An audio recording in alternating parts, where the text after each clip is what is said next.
Lubos na ikinalulugod ng manunulat na ibahagi ang kwentong ito ng libre, at ang inyong pagtangkilik ang pinakamalaking gantimpala. Gayunpaman, kung sa tingin ninyo ay karapat-dapat ang akdang ito ng karagdagang suporta, malugod naming tatanggapin ang anumang inyong may aabot. Maaari po ninyong gamitin ang QR codes o ang bank account details na makikita sa inyong screen. Anumang halaga ay makatutulong upang patuloy na makalikha ng mga bagong kwento. Para sa mga katanungan o iba pang concern, maaari po kayong mag-email sa address na nakalagay din sa inyong screen. Tandaan po na hindi ito sa pilitan, kundi isang voluntaryong pagsuporta lamang. Maraming salamat po. Kung na-enjoy nyo ang mga kwento sa channel na ito, i-click mo na yung subscribe button sa baba. At para sure na hindi ka maiiwan, i-on mo na rin ang notification bell para ikaw ang unang makakita ng bagong upload natin. Ang nilalaman ng akdang ito ay buong-buong kathang-isip lamang. Lahat ng pangalan ng tauhan, mga lugar, at pangyayaring inilarawan ay mula sa malikhaing imahinasyon ng manunulat.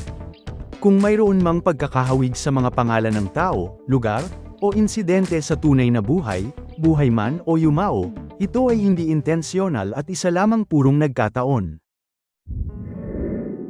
Hindi mo siya pwedeng kunin, William. Hindi ako papayag.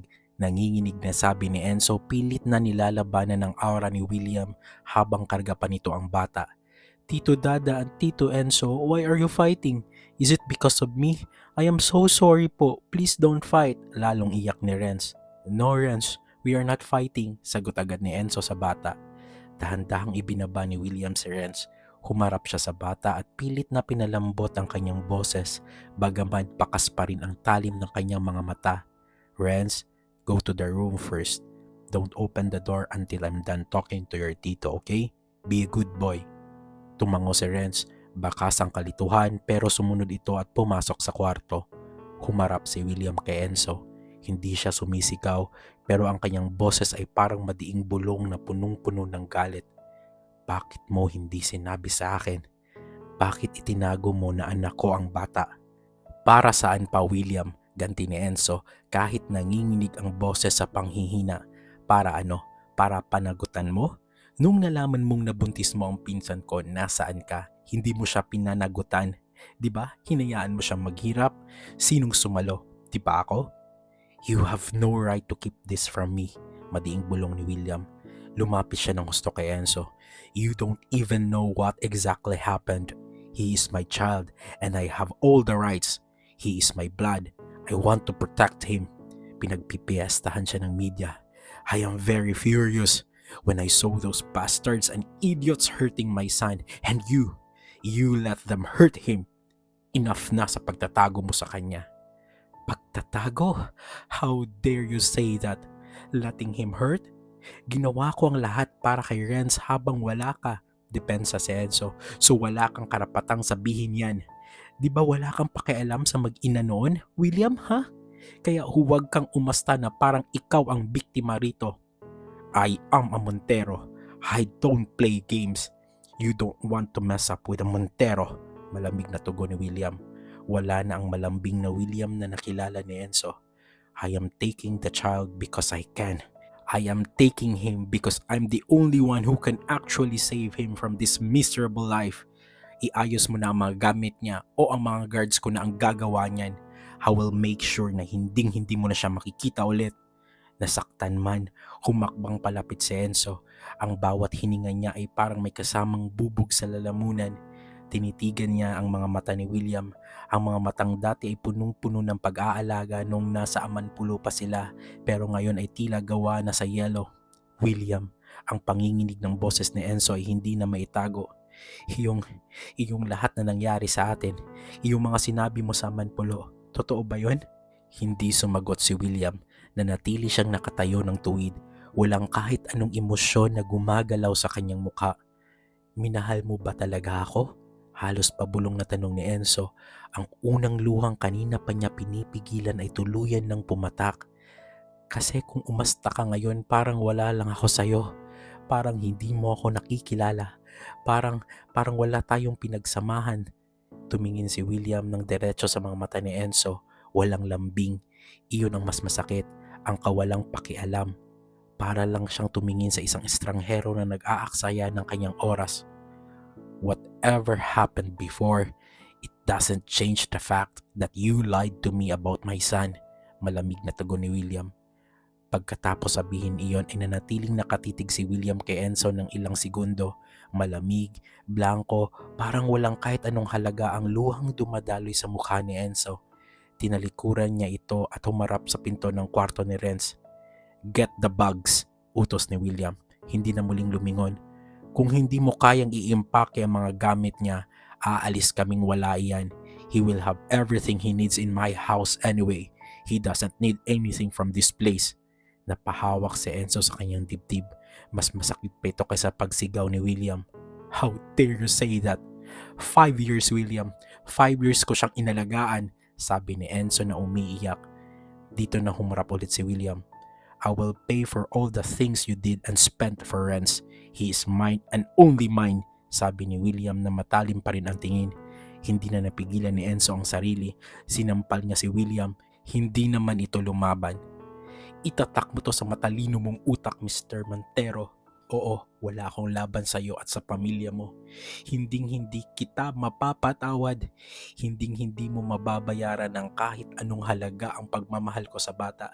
Kahit yang kaluluwa mo ay kulang pa. Tandaan mo yan. I regret loving you and I wish we never have known you. Hindi na ako lalaban pa. Kung kukunin mo talaga ang bata, itatapon ko ang lahat ng anong halaga mo sa akin." Lumapit kaunti si Enzo. "Wala ka ng puwang sa puso ko." At saka siya tumalikod. Nang tumalikod si Enzo, hindi niya nakita ang saglit na pagdaan ng sakit sa mga mata ni William. Tila may humahagupit sa dibdib nito nang marinig ang mga salita na galing kay Enzo. Pumasok si Enzo sa kwarto. Nadatnan niya si Renz na nakaupo sa sahig, yakap ang kanyang paboritong laruan. Agad na lumapit si Enzo at lumuhod sa harap ng bata. Pinupunasan ang sariling mga luha para hindi masyadong matakot ang bata. "Renz, listen to me," paos na simula ni Enzo. "Sasama ka muna kay Tito Dada, okay? Doon ka muna sa malaking bahay niya." Napatitig ang bata sa kanya. Ang mga mata ay nagsisimula ng mamasa. "Are you coming with us po? Sasama ka, di ba?" Hindi agad nakakibo si Enzo. Parang may nakabara sa lalamunan niya. Pero pilit niyang nilunok ang sakit at umiling ng dahan-dahan. "No, Renz, hindi muna ako sasama." Biglang tumayo si Renz at mahigpit na niyakap ang leeg ni Enzo. "Ayoko. If you're not coming, dito lang din po ako. I don't want to go with Tito Dada if you're not there. Magbati na kayo ni Tito. I know you are fighting. Sorry po, Tito. I know it's my fault." Lalong nadurog ang puso ni Enzo. Hinawakan niya ang mga pisngi ng bata at tinitigan ito ng diretso. Pilit na pinapatatag ang kanyang boses para sa isang malaking kasinungalingan. "Renz, makinig ka. It's not your fault, okay? Mauuna ka lang doon. You go first with Tito Dada because he has a lot of surprises for you." Pagsisinungaling ni Enzo habang pilit nang ngumingiti. "Sunod ako, promise. I just need to finish some work here, then I'll follow you. Hindi ba mabilis lang si Tito Enzo? Susunod ako agad." "Promise po, you will follow me?" tanong ni Renz, umaasa ang boses. "Promise," sagot ni Enzo kahit alam niyang iyon na marahil ang huling pagkakataon na mayayakap niya ang bata. "Kaya be a brave boy for me, okay? Don't cry na, mauuna ka lang doon and I'll see you very soon." Hindi alam ni Enzo kung paano niya nagawang bitawan ang yakap ng bata habang sa loob niya ay gusto niyang itakbo si Renz palayo sa lugar na iyon. Kinuha niya ang paboritong kumot ng bata at maingat itong itinupi. Bawat kilos ay parang pasakit sa kanyang dibdib. Sa may pintuan nakatayo si William. Tahimik, matigas at pinapanood ang bawat galaw nila na parang isang estatwa. "Tito Enzo, please, don't be late po ha," bulong ni Renz. Mahigpit na nakahawak sa laylayan ng damit ni Enzo. "I'll wait for you sa door ng big house." Napatigil si Enzo. Humarap siya sa bata at hinawakan ang maliliit nitong kamay. Ramdam niya ang init ng balat ni Renz, ang batang inalagaan niya mula sa unang iyak nito, ang batang pinuyatan niya noong may lagnat, ang batang itinuring niyang buhay niya sa loob ng 5 taon. Lumuhod si Enzo at kinausap ang bata. "Renz, listen to Tito," nanginginig ang boses ni Enzo. Always remember that I love you more than anything, okay? Ikaw lang ang mahal ni Tito at ikaw lang ang tunay na nagmamahal kay Tito kahit saan ako. Ikaw lang ang baby ko. If you feel scared, just hug your robot and remember that Tito Enzo is always thinking of you. Why are you saying that po? Parang aalis ka po ng matagal, sabi ni Renz. Inosente ang bata pero matalino din ito. Alam niya na may kakaiba sa mga sinasabi ni Enzo. Hindi na nakapagpigil si Enzo. Niyakap niya ng sobrang higpit ang bata. Binaon ang mukha sa balikat nito at doon humahagulhol ng tahimik. I'm so sorry, Renz. I'm so sorry. Be a good boy to your Tito Dada, okay? Tito Enzo, you're crying. I don't want to go na. Nagsimula na ring magpanik ang bata. Pilit na kumakawala sa yakap para makita ang mukha ni Enzo. I'll stay here. I'll stay here with you, Tito Enzo.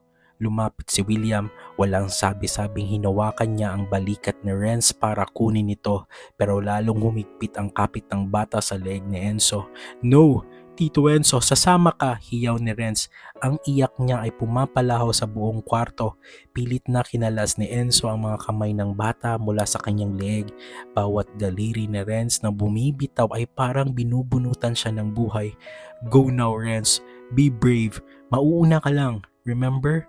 Mauuna ka lang. Nang tuluyan ng makuha ni William ang bata, mabilis siyang tumalikod. Pilit na pumipigla si Renz sa bisig ni William. Inaabot ang kanyang maliliit na kamay pabalik kay Enzo habang sumisigaw ng, Tito Enzo, sasama ka, promise mo yun. Ang bawat hakbang ni William palayo ay tila pagpunit sa kaluluwa ni Enzo. Wala siyang magawa kundi takpan ang kanyang mukha at humahagulhol sa kawalan habang ang boses ni Renz na tumatawag sa kanya ay unti-unting humihina. Nakasakay na sila sa SUV at umalis na. Umalis na din ang personal guards, mga lawyers at mga pulis. Walang tigil ang pag-iyak ni Enzo.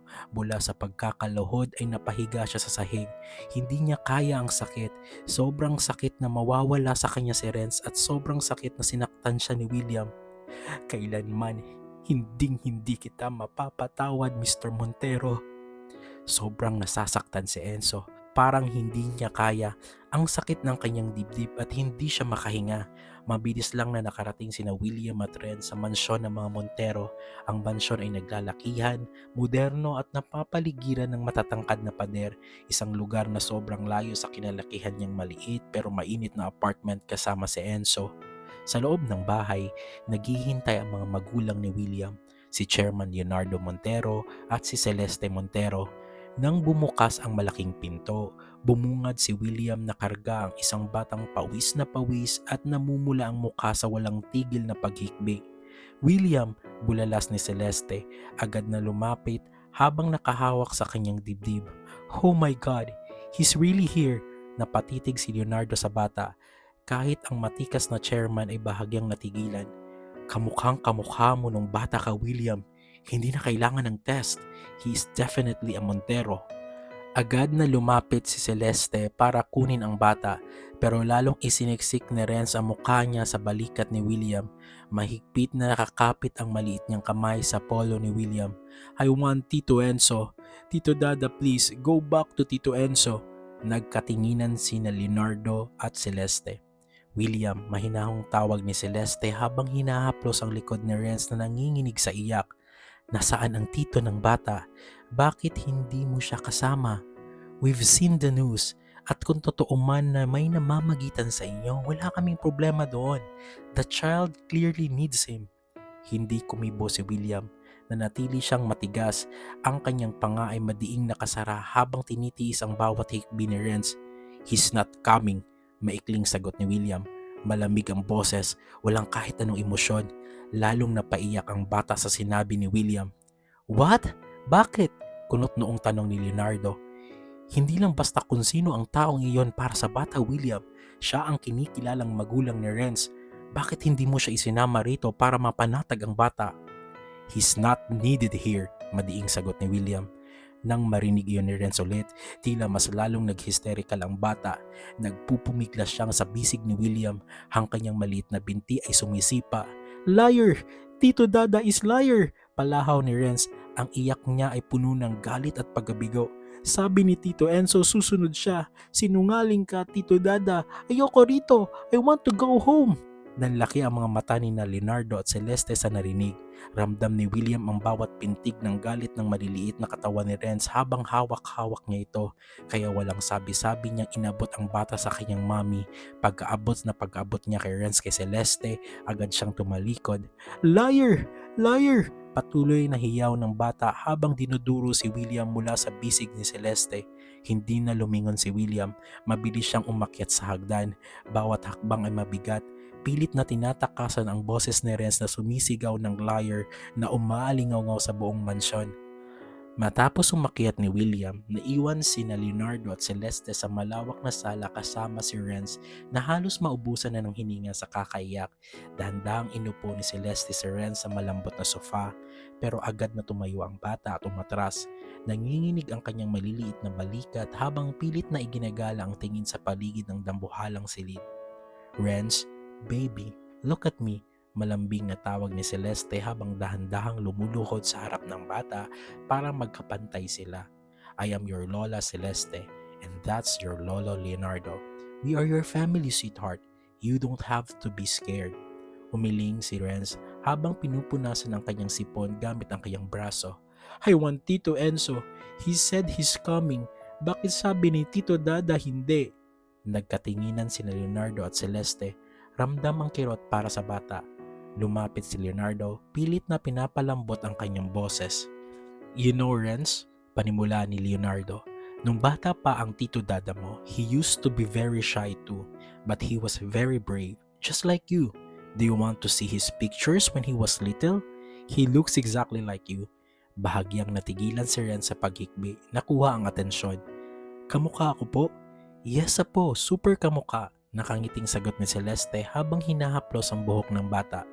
Renz, baby, we promise you, we will take care of you here. Everything you need, ibibigay namin. At habang naghihintay ka sa Tito Enzo, gusto mo dito ka muna sa amin, ha? We've been wanting to meet you. Kinuha ni Celeste ang kanyang handkerchief mula sa kanyang bulsa at maingat na pinunasan ang luha ni Renz. Ang gwapo-gwapo naman ng apo ko. Stop crying now, okay? Just tell us what your favorite food is and Lola will tell the chef to make it for you. Or do you like Lola to cook for you? Tumingin si Renz kay Leonardo pagkatapos ay kay Celeste. Ramdam ng bata ang tapat na pag-aalaga sa boses ng dalawa kahit hindi niya pa ito lubos na kilala. Will you call Tito Enzo po? Tanong ni Renz, punong-puno ng pag-asa ang mga mata. Napatigil sandali si Celeste bago pilit nang ngumiti at hinalikan ng noo ng bata. We will talk to your Tito Dada about it, okay? We'll settle everything. For now, baby, you try to rest muna with Lola and Lolo. We love you so much, Renz. Yumakap si Renz sa lola niya at dahan-dahang isinandal ni Renz ang kanyang ulo sa balikat ni Celeste. Unti-unti nang kumakalma ang kanyang paghinga habang dahan-dahang tinatapik ni Celeste ang kanyang likod sa gitna ng katahimikan ng malawak na sala. Samantala, pabalibag na isinara ni William ang pinto ng dati niyang kwarto. Hindi pa siya nakakahakbang ng malayo ay nararamdaman niya na ang mabilis na tibok ng kanyang puso. Ang boses ni Renz na sumisigaw ng liar ay tila sirang plaka na umuulit sa kanyang utak. Bawat salita ay mas matalas pa sa kahit anong isyung ibinabato sa kanya. Damn it! Singhal niya. Wala siyang pakialam sa kahit anong issues na kumakalat, pero ang hindi niya kayang sikmurain ay ang pakiramdam na unti-unti siyang dinudurog ng sarili niyang emosyon, isang bagay na kailanman ay hindi naging hadlang sa kanyang decision making. Sa sobrang panggigigil, mabilis siyang lumingon at isang malakas na suntok ang ibinaon niya sa pader. Hindi siya dumaing kahit naramdaman niya ang pagbaon ng sakit sa kanyang knuckles. Mas gusto niya ang pisikal na sakit kaysa hapdi na dulot na ginawa ni Enzo sa kanya. Bakit, Enzo? Bulong niya. Ang boses ay nanginginig sa galit. Bakit kailangang magsinungaling? Bakit kailangang itago na anak ko siya? Sinundan niya iyon na isa pang suntok sa pader. Galit siya dahil nalaman niyang may anak siya at masakit isipin na hindi niya naibigay ang best of the world para sa bata for the last 5 years. Galit siya dahil kahit gusto niyang pagbigyan ang hiling ng bata, hindi niya magawa dahil sa puot at betrayal na nararamdaman niya. He's a Montero, he's supposed to be in control, pero ngayon pakiramdam niya isa nang siyang talunan. Sa isip niya, sinisisi din niya si Bea. That woman. Napasandal siya sa pader, ang kanyang kamao ay nagsisimula ng mamaga at may bakas na ng dugo habang hinihingal siyang nakatingin sa kawalan. I can't let you go back to him, Renz. Madiin niyang sabi sa sarili habang pilit na pinapatigas ang puso. Nagdaan ang mga araw at unti-unti na ring humupa ang ingay ng issue patungkol sa bata, kay William at kay Enzo. Hindi na muling nag-ingay ang mga reporters dahil sa takot sa banta ng mga Montero. Kilalang kalmado si Chairman Leonardo, ngunit alam ng lahat kung gaano ito kabagsik magalit. Hanggang kaya niyang patigilin ang anumang usapin na dudungi sa kanilang pangalan, magagawa niya iyon sa isang kumpas lang. Maging si William ay wala ring pakialam sa bali-balita. Sa kabila ng kontrobersya, nanatiling number 1 ang TV station ng mga Montero na tila ba walang anumang bagyong dumaan.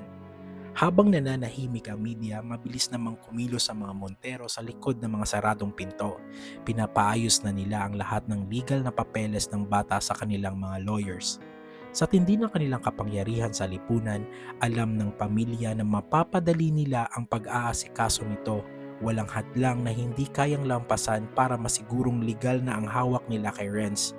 Bahagi ng prosesong ito ang pagpapa-DNA test nila William at Renz dahil requirement iyon ng DSWD. Nang lumabas ang resulta, walang duda, match ang dalawa. Selyado na ang katotohanan ng si William ang ama. Sa loob ng mansyon, naging komportable na si Renz sa kanyang lolo Leonardo at lola Celeste. Nahanap ng bata ang kalinga sa piling ng kanyang mga lolo at lola, bagaman hindi pa rin nawawala ang mga sandaling hinahanap-hanap niya ang kanyang tito Enzo. Subalit sa likod ng tila kalmadong sitwasyon, nananatili ang lamat sa pagitan ng mag-ama. Hindi na sumasama si Renz kay William at mas lalong hindi niya ito tinatawag na Tito Dada. Napagpasyahan ng pamilya na sa mansyon muna manuluyan ang bata at binibisita ito ni William araw-araw. Nasasaktan si William sa tuwing naroroon siya. Ang dating batang masiglang tumatawag sa kanya ay tila naging isang estranghero. Hindi na siya pinapansin ni Renz. Bawat iwas ng tingin ng bata at bawat pagkakataong tinatanggihan siya nito ay mas masakit pa para kay William kaysa anumang isyong ibinato sa kanya ng buong mundo. At ang mas nagpapabigat pa sa kanyang dibdib, ang katotohanan sa kabila ng lahat ng galit at puot na nararamdaman niya para kay Enzo, hindi pa rin nagpapago ang kanyang puso. Mahal na mahal niya pa rin ito. Nananabik na siya kay Enzo, unti-unti na siyang nagsisisi sa ginawa niya dito. Sa kabilang dako, nasa harap ng puntod ni Bea si Enzo. May dala siyang malalaking bag na tila doon na nakasilid ang buong buhay niya. Halatang pinabayaan na niya ang sarili. Kusot at marumi ang kanyang pananamit. Malayo sa ayos niya noon. Tinanggal siya sa kumpanya dahil ayaw nila ng empleyadong sangkot sa malalaking issue at ngayon wala na siyang matuluyan. Nakaluhod si Enzo sa harap ng puntod. Ang kanyang mga balikat ay nanginginig ng walang humpay sa pag-ikbi. Bea, patawarin mo ako, hagulhol niya. Ang boses ay basag na basag. Patawa dahil hindi ko naprotektahan si Renz. Nakuha siya ng mga Montero. Nakuha nilang anak mo. Naging mahina ako. Kung iniwasan ko lang sana si William, kung hindi lang ako naging marupok, hindi sana mangyayari ito. Bulong niya sa gitna ng iyak. Nawala sa kanya ang kaisa-isang dahilan kung bakit lumalaban siya sa buhay. Wala na siyang trabaho, wala na siyang tirahan at higit sa lahat, wala na sa kanyang piling ang batang itinuring niyang sariling anak. I'm sorry Renz, sorry. Ang tanging nasambit niya habang yakap-yakap ang sarili sa tindi ng pangungulila at pagsisisi. Nanatili pa ng ilang oras si Enzo sa puntod. Wala siyang tigil sa pag-iyak. Tila doon na niya ibinuhos ang lahat ng sakit na naipon sa kanyang dibdib. Maya-maya ay pinilit niyang tumayo at nagsimulang maglakad ng walang tiyak na direksyon. Tila hinahayaan na lang niya ang kanyang mga paa kung saan siya dadalhin. Isang oras din siyang naglalakad na parang tanga. Hindi alintana ang mga taong nakatingin sa kanyang magulong itsura habang iyak pa rin siya ng iyak. Sa kanyang paglalakad, napadpad siya sa isang terminal ng bus na biyaheng Bicol. Tiningnan niya ang kanyang pitaka. May natira pa siyang kaunting pera at sapat pa ito para bumili ng tiket. Wala siyang kamag-anak o kahit kaibigan doon, pero hindi na siya nag-isip. Sumakay pa rin siya. Gusto na lang niyang lumayo sa lahat ng alaala at sakit sa Maynila. Nang makaupo na siya at tuluyang umandar ang bus, hindi na niya inalis ang kanyang tingin sa labas ng bintana. Habang unti-unting lumalayo ang sasakyan, patuloy pa rin ang pagtulo ng mga luha ni Enzo, dala ang bigat ng kanyang nakaraan at ang kawalan ng kasiguraduhan sa kanyang pupuntahan. Sa bawat araw na lumipas, mas nangibabaw ang pangungulila at pagmamahal ni William kay Enzo kaysa sa galit na nararamdaman niya noong una. Isa pa, kitang-kita niya ang pagbabago kay Renz. Kailangan ng bata ang presensya ni Enzo para muling sumigla. Dahil dito, nagpasya siyang pumunta sa apartment ni Enzo. Kasama niya ang driver na siya ring naghahatid sundo sa magtito noon. Nang makarating sila sa tapat ng gusali, pinababa muna ni William ang driver para masiguro kung nandoon si Enzo bago siya mismo ang lumabas ng sasakyan. Ngunit laking gulat niya nang bumalik ang driver na may dalang masamang balita. Iba na ang nakatira sa unit ni Enzo. Wala na siya roon. Nagtanong ang driver kung nasaan na si Enzo, ngunit hindi alam ng mga bagong nakatira kung sino ang tinutukoy nito at mas lalong hindi nila alam kung saan hahanapin ang dating nangungupahan. Doon ay nasapo ni William ang noo at ramdam ang bigat ng katotohanan. Laking pagsisisi niya sa lahat ng nagawa niya. Paulit-ulit na humahagupit sa konsensya niya ang binitawan niyang pangako noon na aalagaan niya si Enzo kasama si Renz. Natalo siya ng sarili niyang galit at ngayon ang taong mahal niya ay nawala na dahil sa kanya. Sa mga sumunod na araw, ginamit ni William ang lahat ng kanyang koneksyon at kapangyarihan para mahanap si Enzo. Nagpakalat siya ng mga tauhan sa iba't ibang sulok ng Maynila, ipinacheck ang bawat terminal at sinubukang itrack ng anumang bakas na iniwan nito.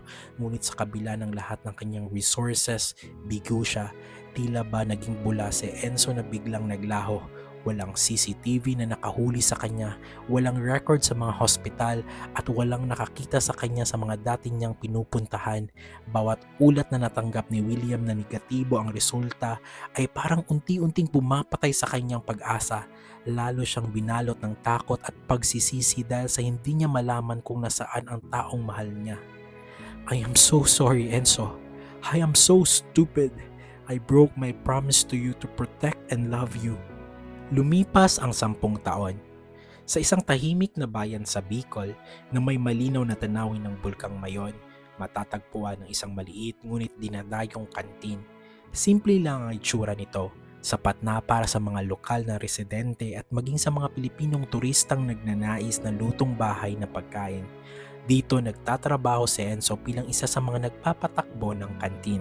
Sa kabila ng isang dekadang dumaan at matinding kalungkutang kanyang hinarap, tila hindi tumanda ang kanyang mukha, nanatili ang kanyang maamong itsura, bagaman mababakas na ngayon ang kapanatagan sa kanyang mga mata.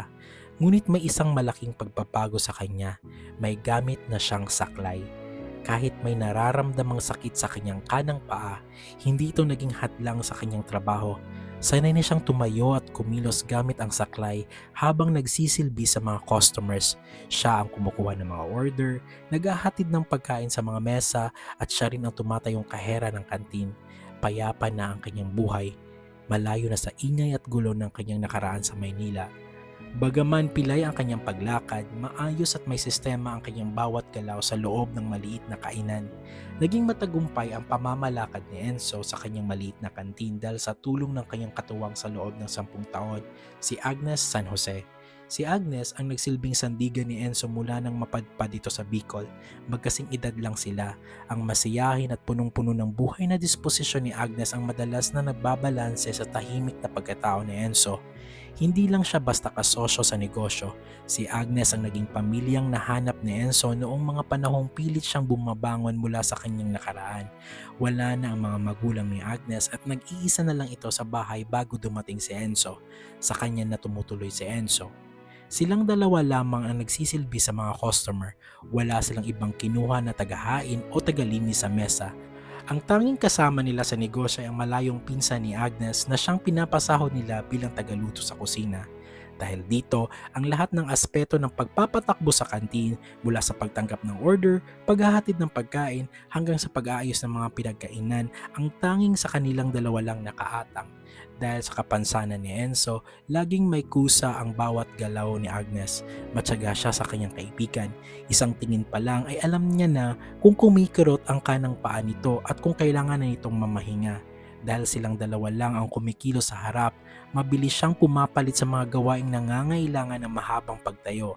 Tinitiyak na laging maayos ang kalagayan ni Enzo nang hindi nito nararamdamang nalilimitahan siya sa kanyang saklay. Mag-aalas 5 na ng hapon, ang dating abalang kantina ay unti-unti nang tumatahimik. Tangi ang kalansing na lang ng mga kawali na nililinis ng pinsan ni Agnes sa loob ng kusina ang naririnig. Nagprepresenta din kasi ito na maghugas lalo na sa mga pinaglutuan nito. Sa labas, nagsisimula na magkulay kahilang langit at ang anino ng mayon ay dahan-dahan ng lumalaki. Tanda na tapos ng isang mahabang araw ng pagsisilbi sa mga turista at lokal. Enzo, tama na yan, tawag ni Agnes habang nakatingin sa kaibigan na pilit inaayos ang mga silya at mesa sa labas gamit ang isang kamay habang isa ay nakatukod sa kanyang saklay. Kanina ka pa tayo ng tayo rito, baka mamaya mamagana naman yung paa mo. Bahagyang ngumiti si Enzo. Ayos lang ako, Agnes, huling mesa na ito. Jesus, ayos lang daw, kilala kita. Yung ngiwi mo kapag kumikurot yan, kabisado ko na, biro ni Agnes sabay kuha ng bag niya sa cashier desk at lumapit para tulungan ng kaibigan. Halika na, uwi na tayo.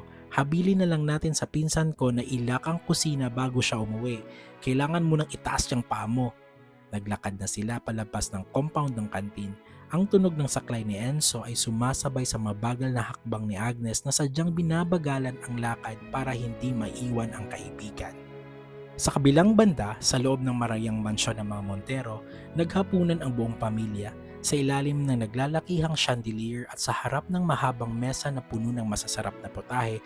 Tanging tawanan ni na Chairman Leonardo at Celeste ang nangingibabaw. Matagal nang bumalik sa mansyon si William at binenta na nito ang sarili niyang bahay. Kitang-kita ang kagalakan sa mukha ng matatanda habang nakatingin sa kanilang apo. Sa edad na 15 at nasa grade 9 na ng isang exclusive high school sa Metro Manila, hindi maikakaila ang kisig ni Renz. Habang lumilipas ang panahon, lalong nagiging kapansin-pansin ang pagkakahawig nila William. Mula sa hugis ng panga hanggang sa paraan ng kanilang pagngiti, walang sino mang makakapagsabi na hindi sila magama, parang pinagbiyak na bunga ang dalawa. Chairman, baka naman matunaw na si Renz sa titig nyo, biro ni William. Natawa si Chairman Leonardo at uminom ng tubig. I just can't help but be impressed, William. Look at him. He's only in grade 9 pero he's already as tall as you. Parang kailan lang when you were still carrying him and he moves so formally. I'm sure maraming girls in school are into your Renz, right? Lolo naman, nakangiting sagot ni Renz na may bahid ng pagkapahiya. Studies first muna, just like what Dad always says. Well, that's good, singit ni Celeste sabay haplos sa kamay ng apo. But don't forget to enjoy also. How's school anyway? Are you having a hard time with your projects? Ito na ang pagkakataong hinintay ni Renz. Ibinaba niya ang kanyang kubyertos at tumingin ng diretso sa kanyang daddy at sa kanyang lolo't lola. Actually, Lolo, Lola, Dad, I have something important to ask sana, panimula ni Renz.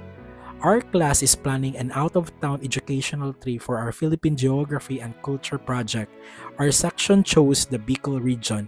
Napatigil sa pagsubo si William at napakunot ang noo habang nakatingin sa kanyang anak. Bicol? Ulit ni William. That's quite far, kid. Why do you have to go all the way there for a project? Yes, Dad. We'll be studying the history of Mayon and the local industries there. It's for 1 week. I'm asking for your permission if I can join. Magalang na paliwanag ni Renz. Nagkatinginan sina Chairman Leonardo at Celeste bago muling bumaling kay William. Baka sa mukha ni William ang pag-aalinlangan dahil sa layo ng biyahe at ang seguridad ng kanyang anak. Bicol is a beautiful place, wika ni Chairman Leonardo habang nakatitig sa anak. What do you think, William? It's a good experience for him. Are you going to let your son go? When exactly is this trip, kid? Seryosong tanong ni William habang dahan-dahang ibinababa ang kanyang kopyertos. It's from March 26 to April 1, Dad. Peak of summer kaya it's the best time to see the volcano and do some field work, sagot ni Renz. Umaasang papayag ang kanyang daddy. Sandaling nag-isip si William at tila tinitingnan ang kanyang schedule sa isip. Okay, I will approve and let you join, but you have to follow my conditions. Anything, Dad, mabilis na sagot ni Renz. Given the dates you gave, I'm quite busy on the first few days, but I can make myself available by the third day. I'll fly there via chopper to check on you and see the situation there, paliwanag ni William. And another thing, when your class finishes the project and it's time to head home, you won't be taking the bus back. You're coming home with me sa chopper. Is that clear? Nagliwanag ang mukha ni Renz. Clear, Dad. Thank you so much. I really appreciate it. Natawa si Chairman Leonardo at napailing. I am glad you agree, William, but bringing the chopper there, you're really a Montero, William. Very protective. I just want to make sure he's safe, Chairman. Simpleng sagot ni William bago muling nagpatuloy sa pagkain. Marami pang napag-usapan sa hapagkainan ng mga Montero sa gabing iyon. Isang araw, katatapos lang ng dagsa ng mga tao para sa tanghalian, bahagyang humupa na ang ingay sa kantin at iilan na lamang ang customers na natitira nang pumasok ang isang pamilyar na bulto sa pintuan. Si Arnold ito, siya ang anak ng may-ari ng malaking sakahan sa lugar na iyon. Dahil sa palaging pagbabantay sa bukid, naging kayumanggi ang kanyang balat na lalong nagpatingkad sa kanyang matikas na pangangakatawan at gwapong mukha. Bagaman kilalang may kaya ang kanilang pamilya, nanatili siyang mapagkumbaba at laging may galang sa lahat. Pagkakita pa lang ni Agnes kay Arnold, hindi na niya napigilang mapangiti ng makahulugan. Alam na niya kung sino ang sadya ng binata. Oh Arnold, ikaw pala, bati ni Agnes habang nagliligpit ng bakanting mesa. Alam ko na agad kung sino ang pakay mo rito. Napaiwas ng tingin si Arnold, bahagyang nahihiya sa diretsang biro ni Agnes. Ikaw talaga, Agnes, hindi ba ako nakakaabala rito? Kakaunti lang naman ng tao dahil katatapos lang ng tanghalian, sagot ni Agnes sabay puna sa counter. Ikaw, kumain ka na ba? Tapos na ako. Andyan ba si... Hindi na natuloy ni Arnold ang kanyang itatanong dahil mabilis siyang sinabat ni Agnes na may kasamang malokong kindat. Nandito siya.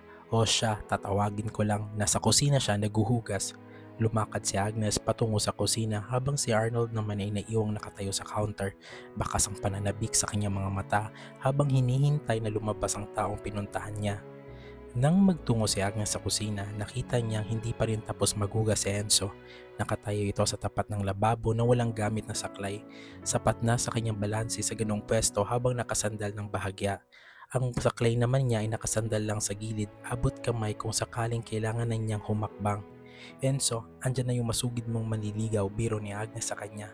Ha? Sagot lang ni Enzo na tila nagmaang-maangan pa. Ay sus, para namang hindi mo alam kung sino. 10 taon na yan nagpaparamdam sa iyo, oy. Ang daming nagkakagusto sa kanya, babae man o binabae, pero ikaw talaga itong gusto niya. Parang ayaw mo pa yata, kaya akin na lang yung kaibigan ko, natatawang sabi ni Agnes. Ikaw talaga, kita mo namang naguhugas pa ako, diba? Sagot ni Enzo, pilit na itinatago ang pagkailang. Ako na rito, sige na puntahan mo na yung bisita mo, pagtataboy ni Agnes habang kinukuha ang sponge mula kay Enzo. Ewan ka sa'yo Agnes, sabi ni Enzo, ngunit tumabi na rin siya. Kinuha niya ang kanyang saklay at dahan-dahang naglakad palabas ng kusina. Paglabas pa lang ni Enzo mula sa kusina, ang bawat tunog ng kanyang saklay sa semento ay tila naging hudyat kay Arnold para agad na kumilos. Hindi pa man nakakalayo si Enzo sa pinto, mabilis nang nakalapit si Arnold sa kanyang tabi. Enzo, dahan-dahan, may nang sabi nito. Maingat niyang hinawakan ang siko ni Enzo para alalayan nito habang ang kanyang tingin ay nakatutok sa bawat hakbang ng binata. Napatigil si Enzo at bahagyang napatingin sa kamay ni Arnold na nasa kanyang braso. Arnold, kaya ko naman, sanay na ako, tipid niyang sagot. Marahan niyang inusod ang kanyang braso para makakala sa pagkakahawak nito, isang banayad na pagtanggi na hindi naman nakakainsulto. Alam ko namang kaya mo, pero hayaan mo na ako. Kanina ka pa yata nakatayo sa loob, malambing na boses ni Arnold. Inilabas niyang isang panyo at mabilis na pinunasan ng ilang butil ng pawis sa noo ni Enzo. May dala nga pala akong basket ng paborito mong manggaroon sa sasakyan, kapipitas lang sa sakahan kaninang umaga. Kukunin ko mamaya para sa'yo. Ngumiti si Enzo pero ang ngiting iyon ay payak at walang halong mali siya. Salamat Arnold, nag-abala ka pa talaga. Tamang-tama, paborito rin ni Agnes ito. Hahatiin namin ang laman ng basket mamaya, sabi ni Enzo habang dahan-dahang umupo sa isang bakanting silya. Bahagyang natigilan si Arnold sa pagbanggit ni Enzo kay Agnes. Gusto sana niyang sabihin na para sa kanya talaga ang basket na iyon, pero tumango na lamang siya at naupo sa tapat ni Enzo. Kumusta ang pakiramdam ng paa mo? Hindi ba sumasakit? Tanong ni Arnold habang ang kanyang titig ay nanatiling nakapako sa mukha ni Enzo. Inayos ni Enzo ang pagkakasandal ng kanyang saklay sa mesa. Ayos lang ako Arnold, salamat sa pag-aalala. Sandaling natahimik ang dalawa habang pinapanood ni Arnold si Enzo na inaayos ang kanyang posisyon sa upuan. Alam ni Arnold na sa bawat kilos ni Enzo ay may konting hirap at hindi niya mapigilang muling magsalita tungkol sa bagay na 10 taon na niyang gustong mangyari. Enzo, panimula ni Arnold, ang boses niya ay mas seryoso na ngayon. Alam mo naman na hindi magbabago ang alok ko sa'yo. Handa akong gastusan ng lahat. Pumunta tayo ng Manila. Magpatingin tayo sa pinakamagaling na doktor. Baka sakaling maayos pa ang paa mo. Tumingin si Enzo kay Arnold. Hindi itong unang pagkakataon na narinig niya ito. Sa katunayan, tila naging bahagi na ito ng kanilang pag-uusap sa loob ng isang dekada. Alam ni Enzo na bukal sa loob ni Arnold ang tumulong dahil sa kakayahan nito sa buhay. Bahagyang ngumiti si Enzo, isang ngiting puno ng pasasalamat pero walang pag-aalinlangan. Arnold, nagpapasalamat ako sa iyo. Sa 10 taon na pananatili ko rito sa Bicol, hindi ko makakalimutan ang kabutihan mo at pagpupursige mong mapagamot ako. Mahinahong sagot ni Enzo. Pero alam mo rin naman ang sagot ko, di ba? Pero Enzo, mas maayos ang mga pasilidad doon. Hindi mo kailangan mag-alala sa gastusin. Hindi naman tungkol sa pera yon, Arnold, putol ni Enzo na parang hindi nakakabastos. Tanggap ko na ang kalagayan ko. Nasanay na ako rito at masaya ako sa buhay namin ni Agnes sa kantin. Sapat na sa akin ang nakakalakad ako kahit may tulong ng saklay. Huminga ng malalim si Arnold, bakas ang panghihinayang sa kanyang mukha pero tumango siya bilang pagrespeto sa desisyon ni Enzo. Nandito lang ako, Enzo, alam mo yan. Hindi ako mapapagod mag-alok hanggat alam kong may pagkakataon pa, sabi ni Arnold. Alam ko at pinapahalagahan ko yon, kaya nga laking pasasalamat ko na naging kaibigan kita rito. Pagtatapos ni Enzo upang hindi na humaba pa ang usapan tungkol sa kanyang paa. Hindi man ito sabihin ni Arnold, baka sa kanyang mga mata ang isang uri ng lungkot na tanging ang mga naghihintay ng matagal ang nakakaunawa. Hindi lang sa paghanga ang nararamdaman niya para kay Enzo, ito isang malalim na pagpapahalaga na nabuo simula pa nung unang araw na nagtagpo ang kanilang mga landas 10 taon na ang nakalipas. Sa kanyang isipan, bumalik ang tagpong iyon. Isang tawag mula kay Agnes ang naging dahilan ng pagmamadali niya patungo sa ospital. Humihingi ito ng tulong dahil may dinala itong estranghero na walang kakayahan sa bayarin. Hindi nag-atubili si Arnold dahil malaki ang tiwala niya kay Agnes. Pagdating niya sa ward, bumungad sa kanyang sinasabi ni Agnes. Binabantayan niya ito. Pinagmasdan ni Arnold ang estranghero. Payapa ang mukha nito sa kabila ng bakas ng matinding paghihirap sa kanyang pinagdaanan. Hindi naman ito mukhang mahirap, ngunit ang gusot-gusot at maduming kasuotan nito ay sapat na para sabihing may mabigat itong pinagmulan. Sa gitna ng amoy ng gamot at puting pader ng ospital, may kung anong kakaibang pintig ang naramdaman si Arnold habang pinagmamasdan ang mukha ni Enzo. Sa kanyang paningin, tila isang anghel na napadpad sa lupa ang lalaking nasa harap niya. Isang anghel na sugatan at kailangan ng kalinga. Doon pa lang, alam na ni Arnold na hindi lang basta tulong ang maibibigay niya.